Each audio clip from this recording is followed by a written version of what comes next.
Buenos días a todos, ¿qué tal?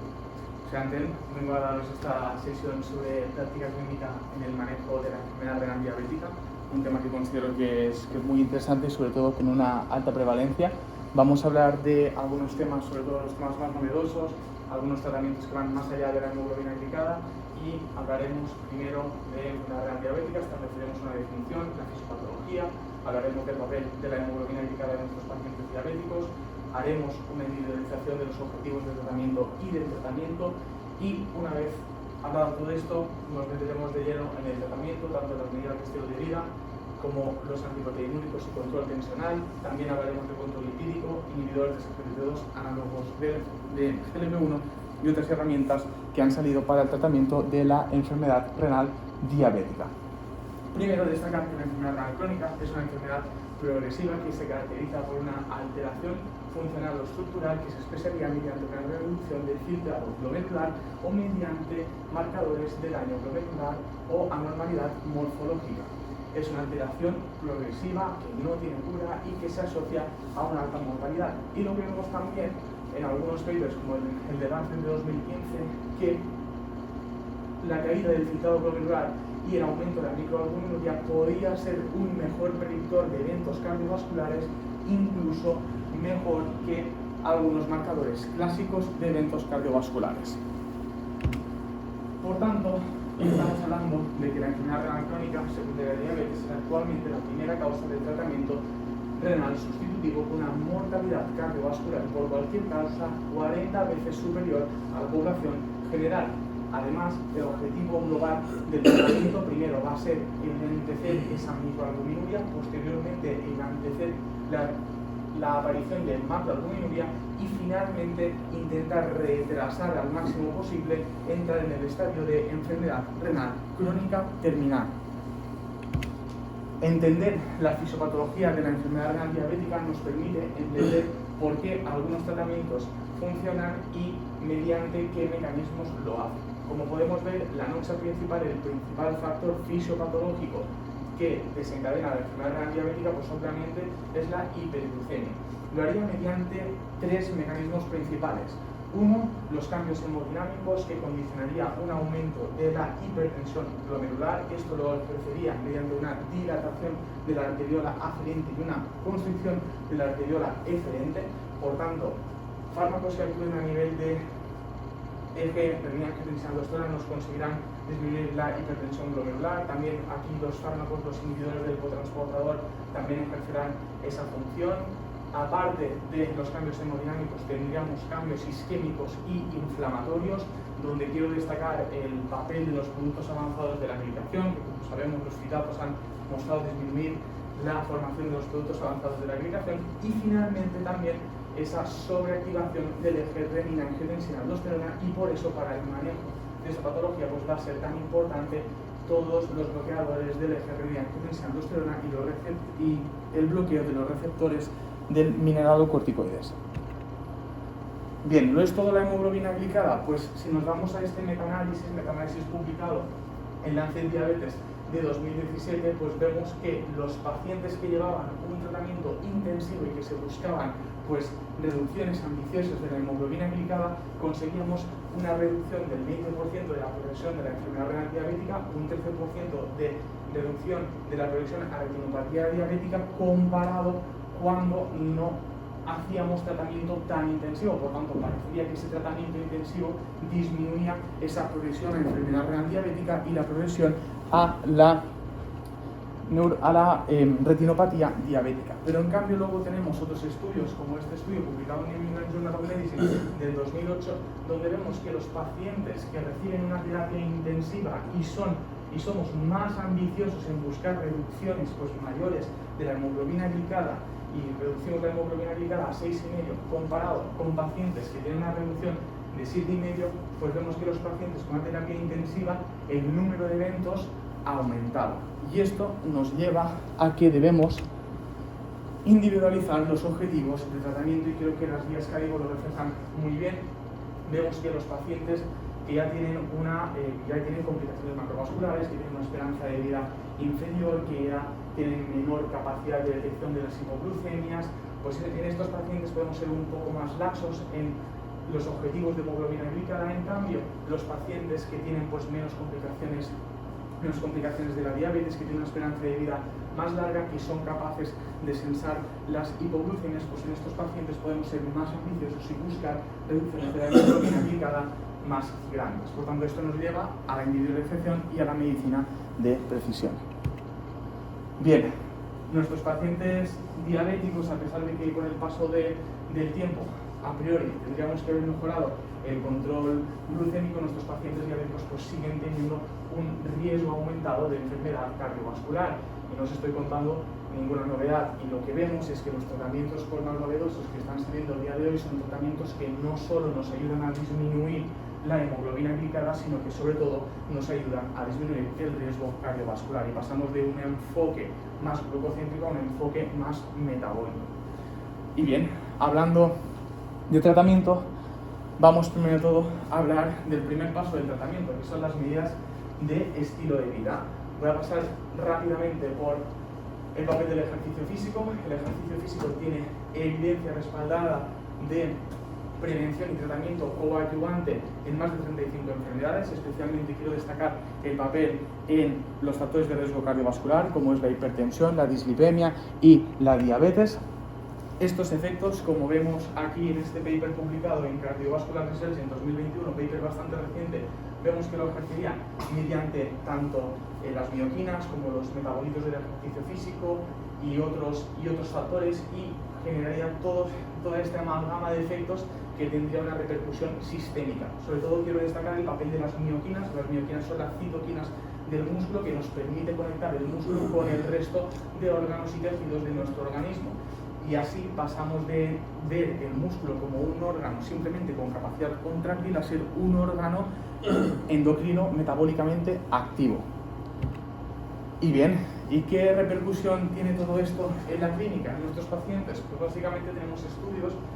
bastante interesantes y en revistas de bastante impacto, donde vemos que los pacientes que hacen unos 10.000 pasos al día tienen una reducción significativa de la mortalidad en comparación con los pacientes que realizan menos pasos. Por tanto, parece una buena medida. Y no solo eso, sino que además en un metaanálisis publicado recientemente, el 20 de septiembre de este año, vemos que existiría probablemente una dosis respuesta a mayor número de pasos, menor riesgo cardiovascular, menor riesgo de mortalidad por todas las causas como reflejan en este estudio.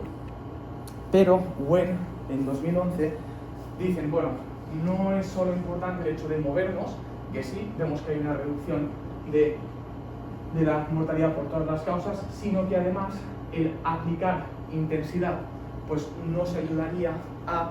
reducir en mayor medida y en menor tiempo esa mortalidad. Por tanto, el hecho de hacer ejercicio de alta intensidad podría también tener un papel en la reducción del riesgo cardiovascular. Y destacar que el entrenamiento de fuerza o aplicar intensidad a nuestros entrenos no es solo esto, que puede dar miedo si no lo has hecho durante muchos años de tu vida, si no estás entrenado, sino que tenemos 30.000 tipos de protocolos distintos, tabatas, clases de spinning, entrenamiento en casa, entrenamiento con el cuerpo corporal, para aplicar un poco de intensidad. Y me diréis, bueno, Antel, todos sabemos que haces mucho ejercicio físico, que puedes tener este sesgo cognitivo, y los humanos buscamos siempre evidencias para confirmar nuestros sesgos cognitivos, pero la realidad es que cuando miramos las guías de este año de la European Society of Cardiology en la prevención del riesgo cardiovascular, todas las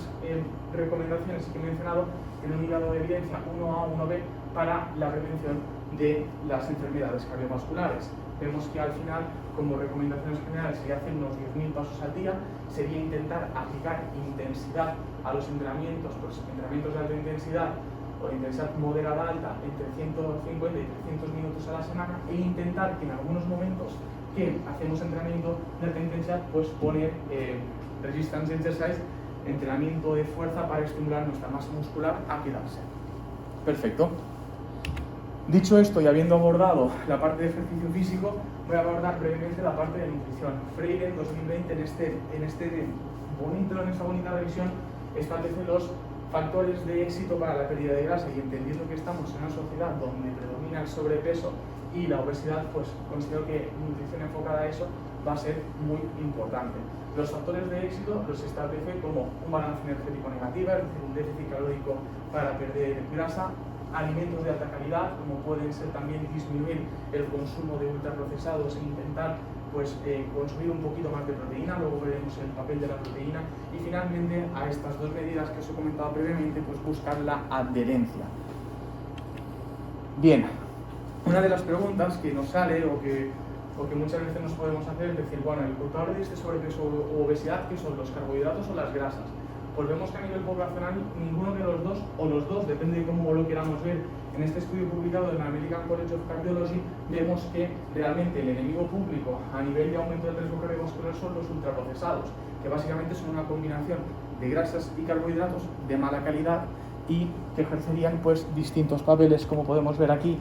que podrían tener una consecuencia negativa. El papel es aumento de la cantidad de calorías que nos aportan, por tanto es muy fácil que nos pasemos con las calorías y por tanto que haya un exceso de grasa. También son baratos y hiperpalatables, también desplazan nutrientes de nuestra alimentación, es decir, mientras estamos comiendo ultraprocesados no consumimos otros alimentos que pueden ser interesantes para nuestra salud, y finalmente no tienen efecto saciante, hecho que pues aumentaría el consumo calórico posterior a ellos. En cuanto al papel de la proteína en la pérdida de grasa, en esta revisión, que considero que es bastante interesante, vemos que independientemente de la ratio carbohidratos-grasas, las dietas que tienen una cantidad de proteínas más elevada, y luego hablaremos de qué significa elevada, pues pierden un poquito más de peso, pero no solo eso, sino que además consiguen mantener ese peso que han perdido, estableciendo la proteína como un macronutriente clave en la pérdida de peso. Destacar que estos resultados también lo vemos en metaanálisis recientes. Esto es un metaanálisis publicado hace 3 meses, donde vemos que las dietas altas en proteínas comparado con las dietas bajas en proteínas causan una disminución del peso, una disminución de la masa grasa, una disminución de la presión arterial sistólica, del colesterol total, de los triglicéridos y de la insulina en ayunas. Esta revisión, también publicada en 3 de julio del 2021, 6 de julio del 2021, vemos que se produce como ahí se da en la mano la nutrición, lo que sería la nutrición más poblacional y la nutrición más para los atletas, y vemos que la recomendación de proteínas pues podría estar en 1,2 o 1,6 gramos de proteína por kilogramo de peso corporal para intentar mantener la función muscular al máximo. Aquí vemos pues algunos ejemplos de menús que proponen en la revisión, y vemos que realmente añadiendo proteína a cada comida pues no sería tan difícil llegar a estos requerimientos. En los pacientes no debemos olvidarnos que estábamos hablando de enfermos renales. En estadio renal del 3 al 5 pues ya vale la pena, y las guías nos dicen que debemos reducir el consumo proteico, importante, entre 0,55 y 0,6 gramos de proteína por kilogramo de peso corporal. En pacientes diabéticos podemos subirlo un poquito más, y cuando hay enfermedad pues un poquito más, y tener en cuenta que a medida que vamos avanzando y entramos en un estado de diálisis o diálisis peritoneal, el consumo proteico puede subir. Y una vez hemos abordado,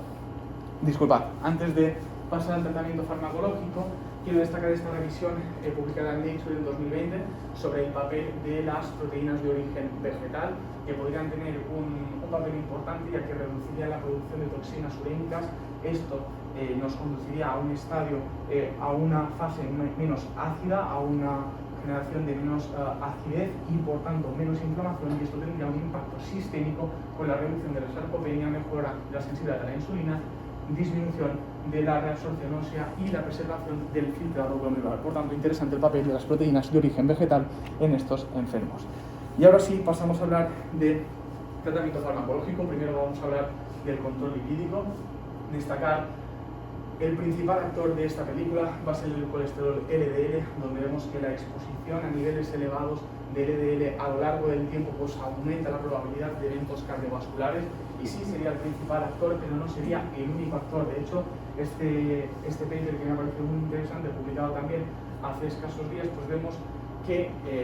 otras partículas, aparte del colesterol LDL, como es el colesterol no HDL, que son todas estas partículitas que vemos aquí, pues son partículas pequeñas con capacidad de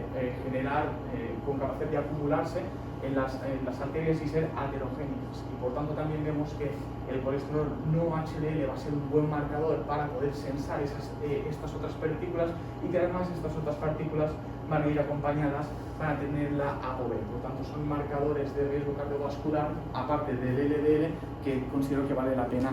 mirar e investigar. Y además, así lo reflejan las guías, ¿no? Las guías, bueno, pues cuando miramos las guías vemos que la mayoría de nuestros pacientes pues, son pacientes de alto o muy alto riesgo cardiovascular y que por tanto tenemos que ser ambiciosos en la reducción de los niveles de lípidos en sangre, tanto de colesterol LDL como no HDL como de ApoB, ¿sí? Y que por tanto los enfermos ya con enfermedad renal diabética ya serían enfermos de muy alto riesgo cardiovascular. En cuanto a las herramientas terapéuticas, tenemos, ya lo sabéis, estatinas de bajo, moderada o alta potencia. Luego podríamos pensar en la inclusión también de cetinib y también podríamos pensar en la inclusión de los inhibidores de PCSK9. Y también como tratamientos novedosos que van a llegar, y para aportar un poquito más en esta charla, pues considero algo novedoso, aún no está en el mercado, pero supongo que próximamente estará el ácido bempedoico. El ácido bempedoico es un inhibidor de la ATP citratoliasa, que es una enzima que actúa un paso por encima de la H1G correductasa, que es donde actúan las estatinas, y con eso, pues con la inhibición de la ATP citratoliasa, hay un aumento de los receptores LDL de forma periférica, una mayor captación de colesterol LDL y también una mayor eliminación hepática de partículas LDL. Y lo que realmente considero bastante interesante de este fármaco es que es un profármaco que se activa de forma exclusiva en el hígado, concretamente por esta enzima, la ASCVL1, ¿sí? Y esto nos permite entender por qué este fármaco, por ejemplo, no produce mialgias, porque solo tiene actividad a nivel hepático y porque además no necesita un ajuste de dosis en caso de insuficiencia renal. Aquí lo vemos, yo considero que estos serían los dos perfiles de pacientes que nos deberían pensar en este fármaco. Tenemos pacientes que a pesar de máxima dosis de estatina tolerada, pues siguen sin objetivos de colesterol LDL, y veíamos que a máxima dosis de estatinas tolerada ponemos el ácido bempedoico y hay una reducción de entre el 15 y el 16%, y luego también en estos pacientes que no toleran las estatinas, ya sea por mialgias, normalmente pues consigue una reducción del 23% del colesterol LDL. En cuanto a los efectos adversos, creo que es bastante interesante ver que no hay un aumento de mialgias en comparación a placebo, y también creo que es interesante ver que en personas con episodios de gota, no de hiperglucemia, sino en personas con episodios de gota, pues podría aumentar de forma significativa el riesgo de otro episodio. Y destacar también finalmente que el ácido bempedoico no empeoraría el perfil glucémico y el control glucémico en los pacientes, hecho que vemos alguna vez con las estatinas. Bien, vamos a hablar del control tensional y de los antiproteinúricos. Destacar que las guías Cadivo en las personas con diabetes pues recomiendan unos objetivos de tensión arterial de entre 140 y 90, pero en cambio cuando ya existe albuminuria patológica de más de 30 miligramos por gramo recomiendan un control tensional de 130-80. Los fármacos inhibidores del sistema renin-angiotensina-aldosterona han mostrado que son capaces de disminuir la presión intraglomerular, disminuyendo la inflamación y la fibrosis, y por tanto retrasando la pérdida de función renal y ahorrando proteínas. Y lo ofrecerían mediante los distintos mecanismos que vemos en este esquema, que creo que es muy ilustrativo. Bien. Los inhibidores del sistema renin-angiotensina-aldosterona han mostrado mejoras en los pacientes hipertensos, tanto diabéticos tipo 1 como diabéticos tipo 2, y reducen la albuminuria en comparación con el verapamilo o los diuréticos. También destacar que los pacientes tipo 1, los ensayos clínicos han demostrado la superioridad de los IECAs, que los ensayos clínicos no han mostrado hasta la fecha diferencias entre IECA o ARA2, y que en el estudio de ITEL, comparando enalapril versus telmisartán, pues se veía que ambos tratamientos mejoraban de la misma forma, y por tanto existe un consenso general del uso de ambos fármacos de forma indistinta según el criterio del facultativo. Y bien, hablando también de antiproteinúricos, pues obviamente hay que hablar de la spironolactona y de la etilenol, que son antagonistas no selectivos del receptor de mineralocorticoides, que también nos reducen la microalbuminuria, y que además hay que destacar y hay que ser conscientes que debemos monitorizar los niveles de potasio, porque ambos son agentes pues, que retienen potasio y podrían aumentar la hiperpotasemia. Algunos de los agentes más novedosos y que han salido recientemente y que están en auge es el estudio Fidelio-DKD, donde vemos la finerenol, que es un nuevo antagonista no esteroideo del receptor de mineralocorticoides, que también ha mostrado reducir la progresión de la enfermedad renal diabética y también reducir la proteinuria y la microalbuminuria, por tanto también un fármaco interesante. Bien, más allá del control glucémico, y como hemos destacado que nos íbamos de un enfoque no tan glucocéntrico a un enfoque más metabólico, tenemos los inhibidores de SGLT2. Ya sabemos que los inhibidores de SGLT2 pues, principalmente hacen glucosuria y natriuresis. La glucosuria nos permite pues, esa pérdida de peso, esa mejora del control glucémico, y la natriuresis nos permite pues, disminuir la presión arterial, también disminuir la sobrecarga de volumen, y además nos mejora el feedback tubo-glomerular, reduciendo la presión intraglomerular. Pero lo que pongo esta diapositiva porque en 2020, es decir, hace relativamente poco, se postulaba, se hipotetizaba que en distintos modelos animales, en distintos modelos de enfermedad, podría los inhibidores de SGLT2 tener un efecto directo, ¿no? Un efecto directo en el riñón, reduciendo el estrés oxidativo, disminuyendo la inflamación, y bueno, con escaso tiempo vemos que este efecto directo pues, puede y es una realidad. Así lo vemos con el estudio DAPA-CKD, donde vemos que independientemente de las personas tengan diabetes o no tengan diabetes, el uso de la dapagliflozina pues mejoraba o reducía la progresión de la enfermedad renal y disminuía también la pérdida de proteínas. Por tanto, era un fármaco que tanto en pacientes diabéticos como no diabéticos conseguía reducir la progresión de la enfermedad renal. Bien, como otros agentes que tenemos muy presentes son los análogos de SGLT1, sobre todo a nivel del riñón, generan diuresis y natriuresis, generarían tanto efectos directos como efectos indirectos sobre el riñón, efectos directos a nivel de reducción de la inflamación, reducción del estrés oxidativo, efectos indirectos, pues obviamente la mejora del peso, la mejora del control glucémico. Todo esto tendría esos beneficios a nivel cardiorrenal.